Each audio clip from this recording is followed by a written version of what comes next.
எல்லாத்துக்கும் வணக்கங்க. உடுமல்பேட்டையிலேருந்து மாட்டாவரி ஆனந்த். இப்போ நம்ம பார்க்குற மாடு பார்த்திங்கன்னா சென மாடுங்க. ஈத்து மாடு தானுங்க. இப்போ ஈன்னா 4 ஈத்துங்க. பல் சேர்ந்த மாடுங்க. பல்லெல்லாம் நல்லா இருக்குங்க. நல்ல மடிகாம்பு ஒரிசல், நல்ல பெருவெட்டு மாடுங்க.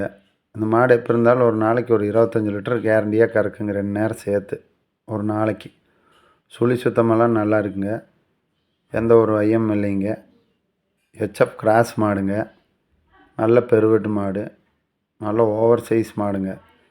இந்த மாடு எப்போ இருந்தாலும் இன்னும் ஒரு வாரம் 10 நாள் பிடிக்குங்க ஈன்றக்கு. இந்த மாடு பிடிச்சிருந்துன்னா கீழே இருக்கிற நம்பருக்கு கூப்பிடுங்க. மறக்காமல் சேனல் சப்ஸ்கிரைப் பண்ணுங்கள். Bell button அமுத்துங்க.